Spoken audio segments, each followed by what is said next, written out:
Good morning, everyone. Thank you very much, Simone, and thank you, everyone, for having me. Now, to get the most out of this session, I'm going to encourage you to use the chat box. So let's practice by answering a few very quick questions, and I can pretty much guarantee that you're going to say yes to at least one of them. So let's get the screen up for you, and here we go. So the first question is, have you ever worked really hard on something and still felt like it wasn't good enough? So that's you. Pop a Y in the chat box. Now, where is my chat box? It's disappeared. Oh, there it is. Fantastic. All right. Lots of Ys. Thank you. And some always as well. Good stuff. All righty. And the next one. Have you ever had a stronger emotional reaction to something than you expected or wanted? So if that sounds like you, pop an E. If you've had a stronger emotional reaction, or a Y is good as well. Fantastic. Brilliant. Thank you so much. And finally, have you ever wondered if the way you respond to stress, criticism, or pressure might be connected to things that happened years ago? So if that sounds like you, pop an S in the chat box. If you think the way you respond to stress or criticism or pressure might be connected. Oh, some more always coming up, lots of S's. Brilliant. Thank you so much, everyone. Perfect. So for those of you who haven't met me before, my name's Fiona Spence. I'm a master mindset coach. I'm a conversational hypnotherapist, and I also train others in what I call hypno coaching. I've got lots of passions. I love martial arts, I love cycling, and I'm absolutely fascinated by anything to do with the mind and your mindset. And I've also got a very personal interest in ADHD, in trauma and narcissism, and how they can affect your confidence, including imposter syndrome. And we'll take a little look at that later on. But before we explore ADHD, trauma, and your nervous system, I'd actually like you to experience something, because I think to really understand your nervous system, it helps to move beyond the intellectual to the experiential and into your own body. So I'm going to ask you to do something in a moment, and it might feel a little uncomfortable, but I promise you it does have a purpose, and you are totally safe here today. So here we go.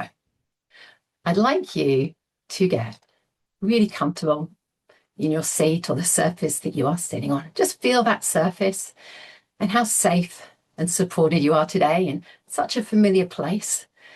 And you can close your eyes if that feels okay. Or you can just lower your gaze to the floor or stare at the ceiling, whatever works for you. And wherever you'd like to relax your gaze, bring to mind a time when you poured everything into something important. It might have been a work project, a school assignment, helping your own kids. But no matter how hard you tried, someone made you feel it wasn't good enough. So just pick one time, the time from work or school or home. It might have been a project you care deeply about, but in someone else's eyes, wasn't that good? Perhaps they expected more of you, something even better or different. If you can't think of a time, just think of a time when someone upset you. As you bring that to mind now, go back there to that very time and hear what you heard. Was it a voice? Was it your own internal voice? Someone else's? What words were spoken? And see what you saw. Where were you? What was around you? Who else was there? How were they reacting? Notice the looks on their faces. And feel what you felt. Note what you think you should have felt, and then what you actually felt in that moment. And let those feelings wash over you now. And now, staying with that memory, I want you to notice what your body feels like right now, just from thinking about it. Notice your shoulders. Are they tight, raised? Are there any strange sensations in your stomach? Is it clenched or fluttering, heavy, hollow? What about your hands? Your feet? Your jaw? Perhaps somewhere else in your body? Maybe your breathing feels restricted or your chest feels tight. Do you have an overall feeling of heaviness or restlessness, of distraction, annoyance, avoidance, upset, guilt, embarrassment? And then thinking back to that time that you tried but just couldn't get it right or good enough, what thoughts ran through your mind after that experience? How often did your brain go, I'm not good enough, or I'll never be good enough, or I'm just no good at whatever it was?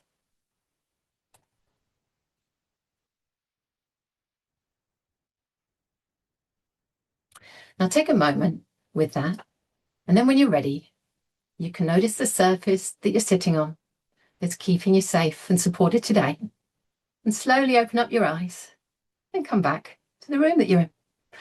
And welcome back. So let's take a look at what happened. Who noticed something in their body, even though it was just a memory? Let me know in the chat box. Did you notice something in your body happening, even though you just sat with that memory? If you did, just put a Y in the chat box so you can say what it was if you want. Thank you, Sarah. Thank you, Emily. Had a clenched jaw. Brittany, filled with anxiety and disappointment. We had tight chest, tearfulness, more tightness from Gregory. Flighty from Danielle. Fabulous, guys. Thank you for sharing. Now, on more coming. Thank you, Lauren. A sinking feeling. You weren't actually in that situation, were you? You were sitting safely in your room with me and many other people who are here today to learn, and nothing bad was happening to you. But your nervous system may have responded as though it was happening in that moment today. So let's look at why that is.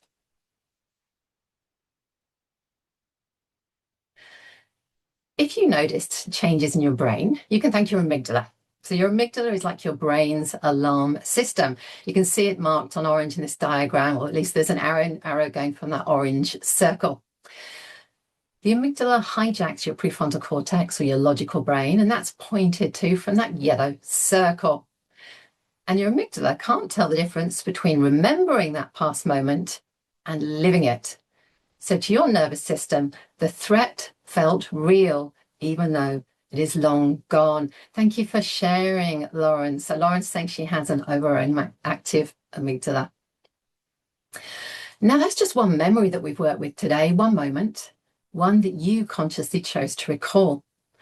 So imagine experiencing that, and some of you will have experienced moments like that, not once, not occasionally, but dozens of times a week, hundreds of times a year, for years. And that's really what we're here to talk about today. So this talk is called Death by 1,000 Cuts, Trauma, and the Patterns We Don't See. Now, by the way, as we go along, if you have a question, as you know, the chat box is open, but things can get missed. I will peer down to it now and again. So if things get missed, please do email me. I'll share my details and I will send you the answer. In fact, my email address is on that slide there. And I'll also be available after this talk to chat. So when you hear the word trauma, your mind can jump to the extremes, the war zones, the natural disasters, physical abuse, violence, devastating loss. But there's another kind of trauma that doesn't get talked about so much. It's just as real. It's usually impactful on the nervous system, and it's far more common than people realize. And it's called microtrauma. Microtrauma refers to small but repeated negative experiences that on their own might not seem so minor, or they might seem minor and they might seem manageable. But over time, they place ongoing stress on your nervous system, and they gradually shape how you think, how you feel, and how you respond to the world. And because these experiences happen again and again, the brain begins to treat them as patterns of threat, rejection, or failure. And over time, they can influence your confidence, your self-belief, and your emotional regulation. So let's meet Samuel. He came to me for breakthrough coaching after struggling for years with complex PTSD. And in this short clip, he's going to share with you what PTSD felt like for him. Now, I just want to give you a heads up. He briefly names the types of abuse he experienced, but he doesn't go into any detail. But if you need to, feel free to turn your sound down just for the next 45 seconds. Whoops, let's see if we can get this started. My chat box is in the way. Sorry, Samuel. PTSD is post-traumatic stress disorder. Complex PTSD is because I in my family I have 4 perpetrators: my father, mother, brother, and sister. This was 4 perpetrators plus it was sexual assault as well. I was raped as a child, so there's that as well. So that's why it's complex. If you ask me what I found the hardest thing is the emotional abuse. That was the hardest out of all of it. Like violence was good, obviously, but that was always there too. But you get hit. Or when someone emotionally abuses you, I just found it affected me more. Thank you so much, Samuel. And we're going to hear more from him shortly, and how he broke through from those patterns. And what he was describing there is complex PTSD. It's the many layers of abuse over many years. And not everyone has a story like his. But notice what he said was the hardest: the emotional abuse, the constant repeated messages that wore him down. And that's the same micro-trauma pattern that we're talking about today. Lots of smaller moments repeated over time that slowly carve these deep grooves in your nervous system. For now, let's look at where micro-trauma actually comes from. And for children, it often happens at home or at school. And I think the important thing is it might not look like abuse. It might feel more like uncomfortable moments that just keep repeating themselves. So let's take a look at some examples. You can notice which ones feel familiar for you. And again, I'm going to ask you to interact in the chat box. Let's get a slide up. Here we go. So the first one is being criticized more frequently than their peers. So if that sounds familiar to you, put a C in the chat box. If you feel like you've been criticized, or if you're working with children who you think are going through this, or adults, put a C in the chat box. Thank you so much, Robin. Frequently being misunderstood is the next one.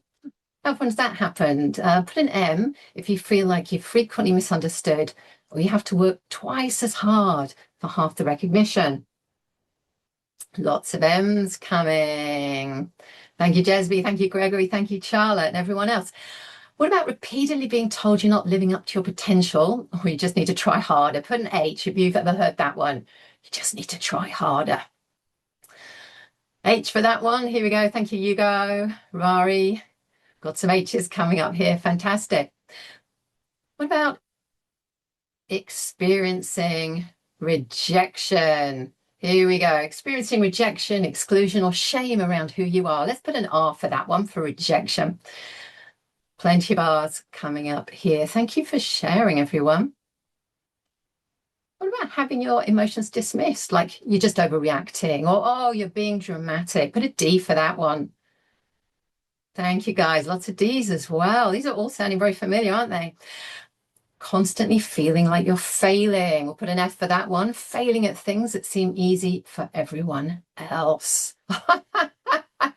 Thank you, Rari, Emily. You've got lots and lots of F's there. Thank you for sharing, guys. And being punished for things that you couldn't control, like forgetting or losing focus or interrupting or just being too much in general. P if you've been punished. There we go. And these patterns often start early on in life, don't they? Who here couldn't help but think very much of school with all these examples? Put an S if it made you think of school. Who thought of school? An S if it made you think of school. Yeah, Sarah, Gregory. For a lot of people, they happen at school. For some, they happen at work. Put a W if you feel like it's work. And an H. Oh, yeah, parents. There you go. Put an H if it's something from home, or you can write parents. Thank you so much, Robin, for sharing that one. So these traumas can start in childhood and they can continue for years. And the patterns are especially familiar to those with ADHD, but anyone can experience them. If you had a narcissistic parent or partner, for example, you'll know exactly what I'm talking about.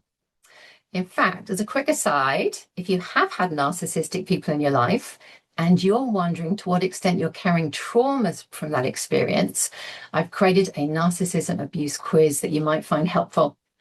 I've also written a blog on there to help you recognize the signs of narcissistic abuse. So if it's not a term you're familiar with, you can learn exactly what it is there and the sort of trauma that it causes.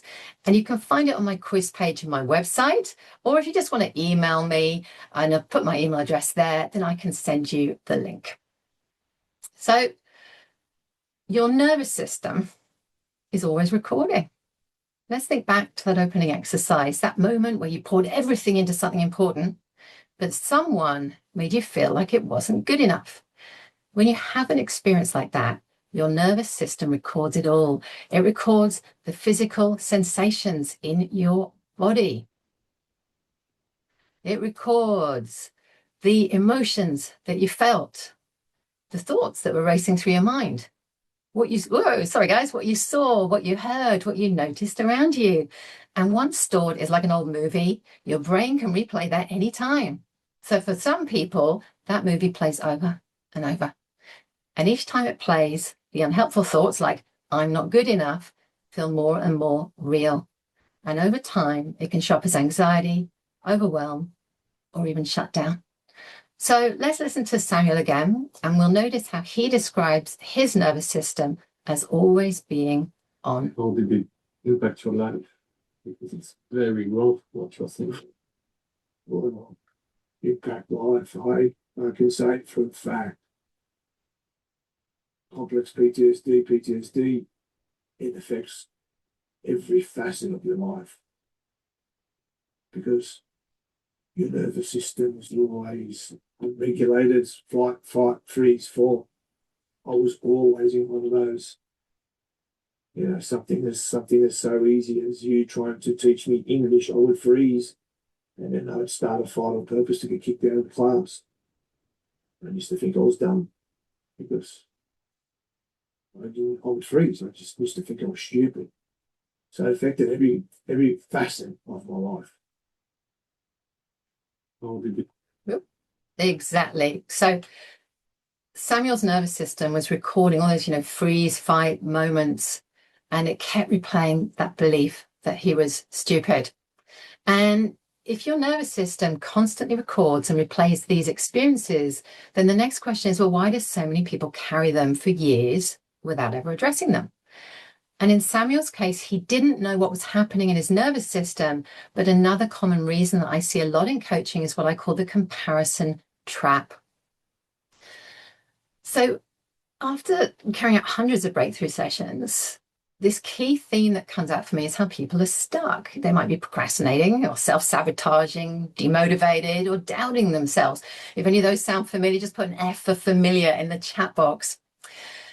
And it frequently turns out that there's a trauma in their past that has in some way been suppressed. Oh, some F's in the chat box there. Sometimes the memories have been suppressed for years, and quite often it happens when people fall into this comparison trap. This is where they minimize their own experience instead of dealing with it.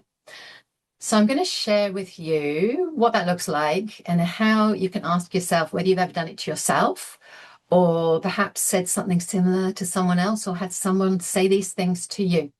So this is when you make your pain seem less important by comparing it to others. For example, you might say things like, well, at least I'm not in a war zone, or, oh, no one died, it wasn't that bad, or others have it so much worse, I'm lucky really, or, you know what, at least I have my family, or at least I have my friends, or my kids, or all my limbs, and the good old, I can't complain. And in the moment, that can feel comforting. And it can give perspective so you don't feel that pain so strongly. But if the experience hasn't passed, then this sort of comparison can block your healing, because your nervous system doesn't respond to comparisons. It doesn't care if someone else's experience was worse, or if worse things could have happened to you. It only cares about what you actually felt. And if in that moment you felt unsafe or threatened or overwhelmed or repeatedly criticized, your nervous system stored that information and it adapted in order to protect you. And those adaptations can look like not speaking up, avoiding conflict or challenging situations. If you've avoided conflict or you hate speaking up, put a C in the chat box. Hate conflict. Don't want to speak up. Avoid those situations at all costs. Pop a C. There we go. Plenty of people. Thank you, Monique, Emily, Jesby, everyone else. What about putting other people first and people pleasing? Put a P if you find you're constantly putting others first or you're people pleasing. Lots of P's. And what about holding yourself back from your full potential? Maybe self-sabotaging. Put an S for that one. If you self-sabotage, hold yourself back. Plenty of S's coming up as well. Thank you, Inga. Thank you, Michelle, Gregory. Oh, loads of them, Jesby. Lots of S's there. And what about struggling to say no? Put an N. If you struggle to say no, you're a bit of an overgiver. Very common one, that one, isn't it? I can see that from the chat box. So if you resonated with any of these, and I can see a lot of you did, these are fawn responses. They're the fourth survival mode of trauma. And Samuel mentioned those earlier, didn't he, when he talked about fight, flight, freeze, and fawn. When kids feel like speaking up equals danger, then they learn people pleasing is safety, right? And they kind of learn like to make other people happy. I must avoid conflict, and that will keep me alive. And of course, those things may have worked to keep you safe in your childhood, but when they're carried through into adulthood, they shrink you, just like the comparison trap does. So when you convince yourself that your experience doesn't really count, what you're doing is you're pushing the feelings down that wide fawn, but they're still there. And they're quietly shaping how you respond to stress and criticism and uncertainty today. So please don't get me wrong, okay? Because I'm not saying that you should look at the bright side, right? I love being positive and I love being a glass half full person. It's an amazing quality to have. So I'm not saying don't do that. All I'm saying is that if there's an unaddressed trauma, then constant positivity about that can become a form of masking. So the key really is to acknowledge that your nervous system doesn't compare pain, it just feels it. And healing will start when you stop ranking your pain and when you say, you know what I felt mattered. It counts. Because if you don't, that very pain will create a negative voice or some negative self-talk. And in fact, that's what Samuel's going to describe next. He's going to describe to you how his negative self-talk sounded and the effect it had on him. Not only does the voice say you're not good enough, you feel not good enough. You don't feel worthy. You don't feel like you could go out there and live your dream like someone else is. You don't think you're good enough like that other person. Or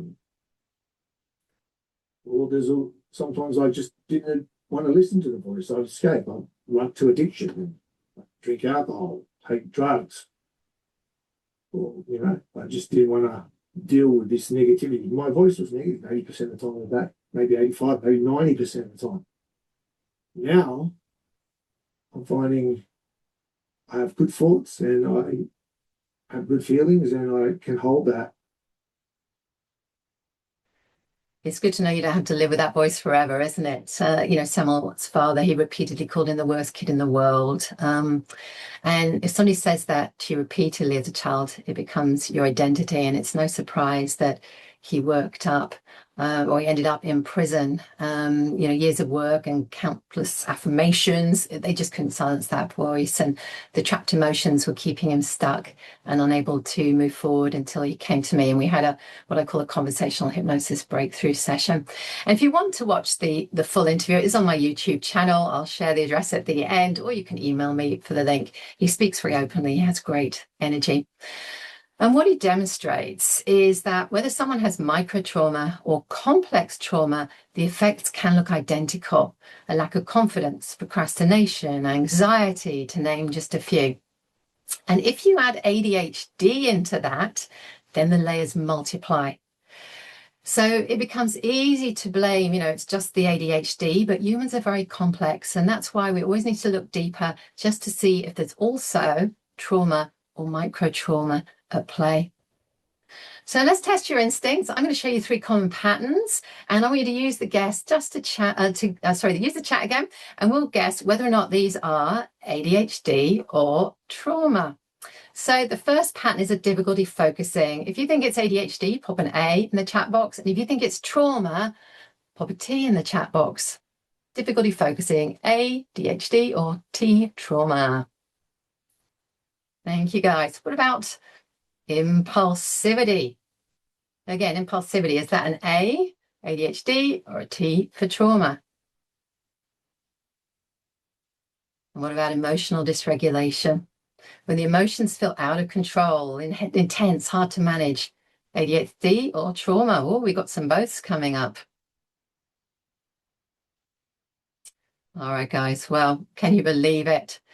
Difficulty focusing, yes, we know, don't we? Altered dopamine activity does make it hard to sustain attention on non-preferred tasks in ADHD.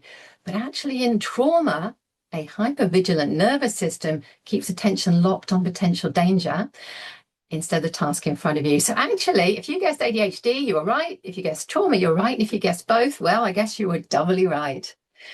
Impulsivity, well, the prefrontal cortex in ADHD, it can be different, and it can reduce your inhibitory control. So your impulses are harder to pause and evaluate. But trauma as well, a nervous system that's in chronic fight or flight state tends to react quickly to stay safe.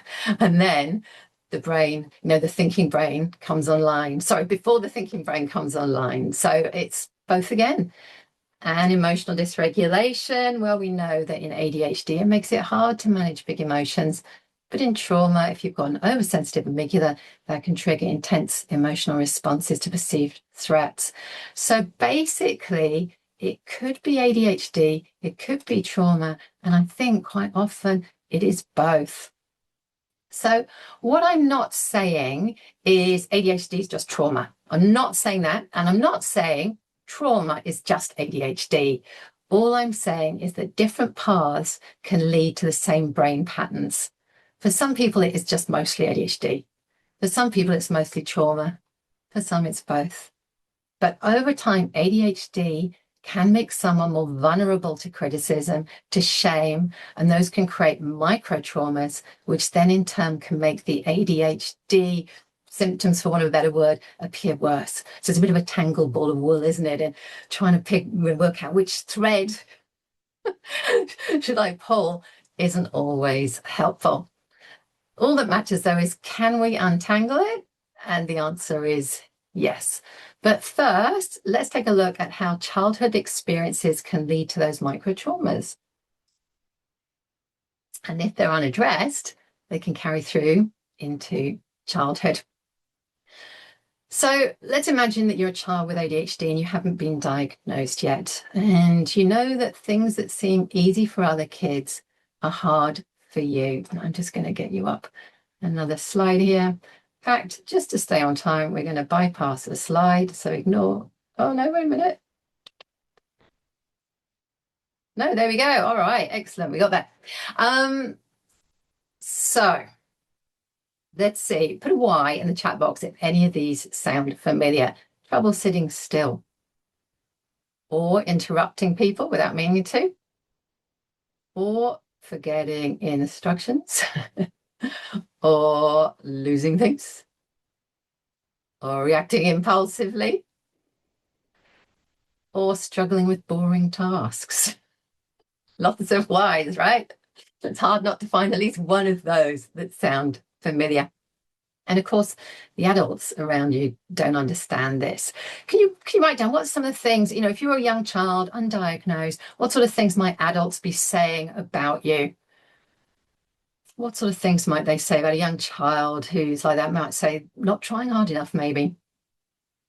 Tell you being lazy, disruptive. Yeah, just sit still. Yep. Listen to instructions. Shut up, stop whinging. Yep. Stop being lazy. Sit up and listen. You're a clown. You're being dramatic. There we go. Thank you so much for sharing, guys. Absolutely. You don't know how to prioritize. It's another one. Stop crying. Yes, all these different things that they can say. It's a feedback loop, isn't it? ADHD children are likely to get corrected more often than other kids. And to an ADHD child's brain, their amygdala, that fear center, each correction can feel like a rejection. Not like, the fists and bruises, but a social rejection, a shame, a feeling that you're broken. And the amygdala adapts by saying the world is not safe. It's like it thinks, the world's not safe, people are going to criticize me, so I need to be on guard at all times. And it starts scanning, people's tones, their facial expressions, their body language, like, oh, next criticism coming, I better be ready for it. And then stress floods the system, the prefrontal cortex, here it slows down even more, so you can't think straight. Your impulses get worse, there's more corrections come in. Wow, it's like the cycle is locked in. Woof. Now imagine if you live like that, some of you know this, if you live like that year after year, your brain starts to expect that negative feedback. You walk into a room and you're scanning, who's angry? What did I do? Am I in trouble? If a teacher says, stay back a moment, your heart's racing. Even if your partner says, we need to talk, you're like, oh my God, panic. A boss has feedback. Oh gosh, guilt starts coming in and you're bracing for shame. And those aren't real threats, but they feel like threats. And if your brain sees threats everywhere, then you can develop what's called rejection sensitive dysphoria, or RSD. Thank you so much, Brittany, for sharing. She says it's exhausting being alert all the time. That's right. And if you get RSD, the rejection sensitive dysphoria, it's like rejection radar on steroids. So if somebody texts, I'm late, you go, oh my God, they hate me. They don't like me. If somebody gives you some negative feedback, it's like, oh, the world has ended. If someone cancels something, you feel completely abandoned. And the person with RSD, they get labeled as dramatic. But really what they're doing is they're living with an amygdala that's in a hypervigilant state. It's scanning for threats. And it thinks it detects one, and it sounds the alarm at full volume. And that's why it can appear dramatic to people who don't understand what's going on. And so it's not a surprise that people with ADHD and with RSD, rejection sensitive dysphoria, frequently battle imposter syndrome. So that's that feeling like you're not as good as people think you are, or you don't deserve to be in maybe the role that you're in at work. And if you think that you have imposter syndrome, I do have a quiz that might be able to help you. So again, it's on my website. You've got the website address somewhere, I think, or just email me for the link and I'll send that one to you. So when you zoom out of all this, you can see that it's not one big dramatic event that does the damage when we're talking about micro trauma. It's all those little moments stacked on top of each other's, the sighs, the eye rolls, those why can't you just comments that are repeated day after day. And over time, those little cuts, they add up. The nervous system responds like the world is dangerous, even when there's no single obvious trauma to point to. Woo, water splashing everywhere. Let's check the chat box. Yes, exactly. The masking is completely draining, 100%. Thank you so much for sharing, Emily. So here we go. That's really what I'm talking about when I say death by 1,000 cuts, isn't it? The micro traumas. They seem small from the outside, but actually they carve a deep trauma pattern on the inside, particularly if you add ADHD into the mix. And absolutely, like you're saying, it is exhausting, constantly scanning for danger. Oh my God, those emotional roller coasters. They're exhausting, and no wonder your sleep suffers, your focus and your memory. And it leaves you with just not enough capacity to manage it all. But the good news, and the part that I want you to hold on to, is your brain is not fixed. It can rewire. I'm not saying get rid of ADHD, guys. That's not what I'm saying. I'm talking just about the trauma here. Thanks to neuroplasticity, even decades of hypervigilance can shift with the right approach, which is what Samuel experienced, actually. So let's listen to him for the last time today. Well, welcome back, Samuel. You went through CPTSD as a child. You went through a life of mischief. You went to jail. You are former inmate. And at the same time, you are so in touch with your emotions, with how you are feeling. Have you tried other methods to change, to make this happen? Tried other avenues. I went through other things and nothing stood out to me. Fiona's method was what really stood out to me. It's what made the difference. It's where I started to take my power back with my own voice. Only one session with Fiona was better than all the medical treatment, therapy. That's what's so magical about it. That's what I found so different. She didn't give me the answers. She gave me the space and presence of no judgment for me to express what I thought was wrong with me. That's impressive. That's really, really impressive. I had the answers all the time. And that's what's so powerful about it. She's helping you to guide you to your own answers. And when you find your own answers, it's magical. Okay. Because it sticks. Thank you so much, Samuel. So did you notice how conversational hypnosis helped him to access the answers already inside him? So we gently released those trapped emotions and the limiting beliefs that had held him stuck for decades, really. And if your nervous system's been shaped by years of microtrauma and your amygdala is on high alert for decades, the good news is you can calm your alarm system. You can feel safe again. So thank you so much, Gregory. So let's take a look at what that healing can look like. So the first step is understanding your brain, which you're doing today. So well done for turning up today. Give yourselves a pat on the back, because when you understand what's happening to you, you stop blaming yourself and you start seeing your responses as protective adaptations. The second step is to find people who get it. Surround yourself with those safe people who don't just tell you calm down and stop overreacting, people who provide safe, supportive relationships where you're not judged, you're not dismissed. They understand that your nervous system is responding to real patterns, even if the actual situation you're currently in is safe. And thirdly, healing modalities that work with your mind. So once you understand what's happening and you have safe people around you, targeted approaches can help you release the emotional charge at the root. These might include dopamine support, medication when needed, and conversational hypnosis and other trauma-informed therapies that can gently release the trapped emotions and unlock your inner wisdom through natural conversation that accesses the answers that are already inside you, just like Samuel said. And then there's body-based regulation, breathing and grounding. And my favorite martial arts. I'm a